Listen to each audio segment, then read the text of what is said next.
दोस्तों, आप सभी का हमारे इमर्सिंग मीडिया यूट्यूब चैनल में स्वागत है। हमारे देश के होम मिनिस्टर अमित शाह जी ने बेगूसराय के चुनावी मैदान से आरजेडी और कांग्रेस पर तीखा प्रहार किया। उन्होंने कहा कि आपके बेटे का नंबर नहीं लगने वाला है। शाह ने लालू प्रसाद यादव और सोनिया गांधी पर वंशवाद का आरोप लगाया है, यह कहकर कि एक अपने बेटे को बिहार का मुख्यमंत्री बनाना चाहता है और दूसरा अपने बेटे को प्रधानमंत्री। उन्होंने ये भी कहा कि दोनों कुर्सियां अभी खाली नहीं हैं, क्योंकि नीतीश कुमार जी बिहार के सीएम हैं और हमारे देश के प्रधानमंत्री नरेंद्र मोदी जी हैं।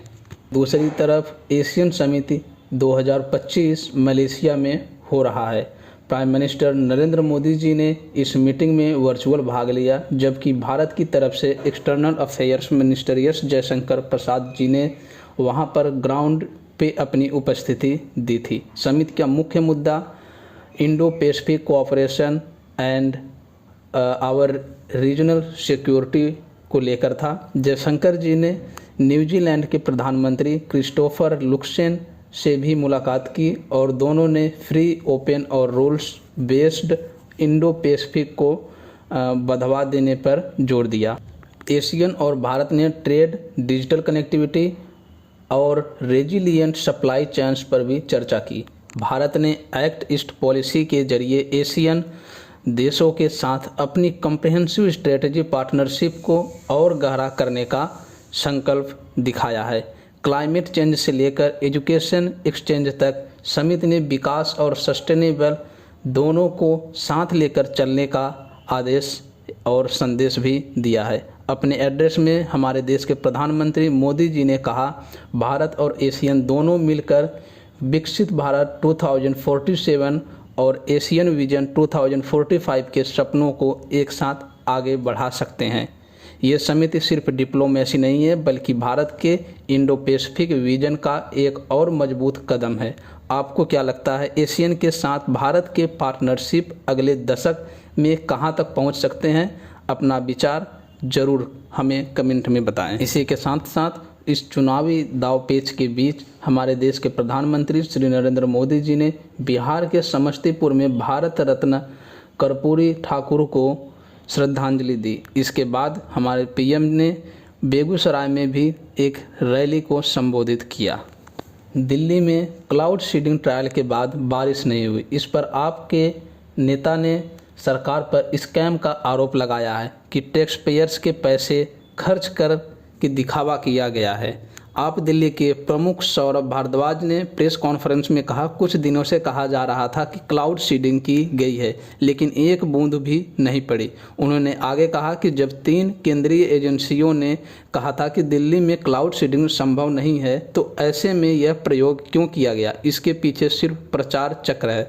आपने इस ट्रायल को प्रचारित गतिविधि बताया, जिसमें सार्वजनिक निधि बर्बाद हुई है। दिल्ली सरकार और आईआईटी कानपुर ने मंगलवार को बुराड़ी, करोल बाग, मयूर विहार जैसे इलाकों में क्लाउड सीडिंग ट्रायल किया था। ट्रायल का उद्देश्य था मोटे तौर पर राजधानी की बिगड़े वायु गुणवत्ता यानी AQI को सुधारने का था, लेकिन ट्रायल के बाद किसी भी इलाके में उल्लेखनीय बारिश नहीं हुई थी।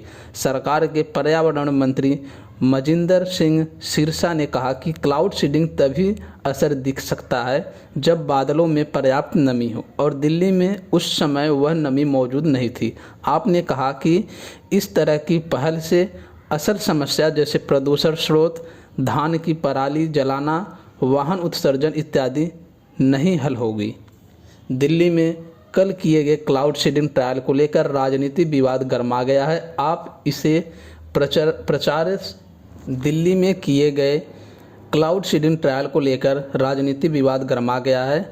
आप पार्टी के नेता ने इसे प्रचारस निर्मित कार्रवाई तथा पब्लिक फंड का दुरुपयोग कह रही है, जबकि सरकार कह रही है कि यह वैज्ञानिक पहल है, पर मौसम की अनुकूलता नहीं थी। अगर चाहे तो मैं इस मामले की तकनीकी विवरण भी ढूंढ सकता हूं, जैसे कि क्लाउड सीडिंग कैसे काम करती है, दिल्ली के लिए क्यों चुनौती है और आगे क्या हो सकता है। वहीं पर राहुल गांधी जी ने कहा कि बिहार में सरकार वास्तव में चल रही है रिमोट कंट्रोल से और नीतीश कुमार सिर्फ एक चेहरा बने हुए हैं। राहुल जी के मुताबिक 3-4 लोग निर्णय ले रहे हैं और भाजपा के हाथ में रिमोट कंट्रोल है। उन्होंने भाजपा पर सामाजिक न्याय को नज़रअंदाज करने का आरोप लगाया है। नीतीश जी सिर्फ एक चेहरा है, असली शक्ति दूसरे के हाथों में है, ऐसा राहुल गांधी जी का कहना है। यह भाषण उन्होंने मुजफ्फरपुर जिले में दिया था, जहां पर राहुल गांधी पहली बार बड़े पैमाने पर चुनावी सभा को संबोधित कर रहे थे।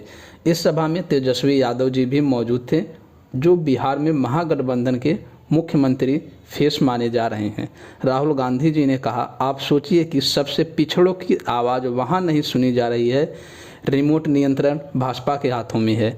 उन्होंने भाजपा सरकार पर भी आरोप लगाया कि वो लोग वोट चोरी कर रहे हैं। पहले महाराष्ट्र और हरियाणा में ऐसा हुआ और बिहार में भी ऐसा होगा। उन्होंने कहा कि बिहार का भविष्य उज्जवल है, लेकिन अब वक्त है कि युवाओं को रोजगार मिले और दूसरे राज्यों से लोगों को यहां काम करने के लिए आना पड़े। यह सपना अब पूरा होना चाहिए। डीएमके के नेता और तमिलनाडु के मुख्यमंत्री एम.के. स्टालिन ने हाल फिलहाल में चल रहे विवादित वोटर्स लिस्ट रिवीजन अभियान यानी एसआईआर स्पेशल इंटेंसिव रिवीजन पर कड़ा हमला बोला है। उन्होंने कहा है कि इस प्रक्रिया का उद्देश्य सुधार नहीं है, बल्कि उसका इस्तेमाल किया जा रहा है वोटरों के अधिकार को खत्म करने के लिए, ताकि भारतीय जनता पार्टी और उनके सहयोगी का जीत सुनिश्चित किया जा सके।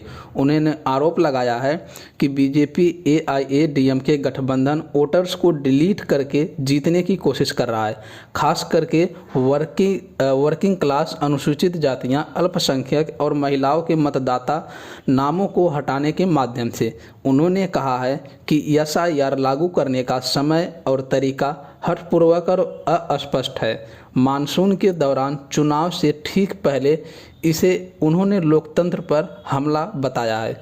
मुख्यमंत्री ने 2 नवंबर 2025 को चेन्नई में सभी पार्टी बैठक बुलाने का फैसला किया है, जिसमें तमिलनाडु की सभी राजनीतिक पार्टियों को एसआईआर के खिलाफ एकजुट स्टैंड लेने को कहा है। उन्होंने बिहार में हुए एसआईआर अभियान का हवाला दिया है, जहां लगभग 65 लाख मतदाताओं को सूची से हटाए जाने की कथित रिपोर्ट है, और कहा कि ऐसा तमिलनाडु में भी हो सकता है। उन्होंने कहा कि अगर आप सामने लड़ नहीं सकते तो वोटर को हटाना आसान तरीका है, यानी जीत हासिल करने का तरीका बदल दिया गया है। बैठक में यह तय किया गया कि तमिलनाडु में एसआईआर को रोका जाएगा या उसका तरीका बदला जाए, ताकि मतदाता अधिकार सुरक्षित रहे। डीएमके और उसके गठबंधन भागीदार कानून के अनुसार वोटर रोल रिवीजन प्रक्रिया में पारदर्शिता लाने और समय निर्धारित करने की मांग कर रहे हैं। भारत और ऑस्ट्रेलिया के बीच खेले जाने वाला पहला T20 अंतर्राष्ट्रीय मुकाबला बारिश की वजह से रद्द कर दिया गया। मैच कैनबरा में खेला जा रहा था। ऑस्ट्रेलिया ने टॉस जीता था और भारत को पहले बल्लेबाजी के लिए आमंत्रित किया था। भारत ने शुरुआत काफ़ी तेज से की थी। शुभमन गिल ने 20 गेंदों में 37 रन बनाए। सूर्य कुमार यादव ने 24 गेंदों में 39 बनाकर नाबाद रहे, जबकि अभिषेक शर्मा ने 14 गेंदों में 19 रन बना करके आउट हो गए थे। ओवरऑल भारत का 9.4 ओवर में 97 रन और 1 विकेट था, और तभी तेज बारिश शुरू हो गई। मैदान पर दोबारा खेल शुरू नहीं हो सकता है और मैच को नो रिजल्ट घोषित करना पड़ा।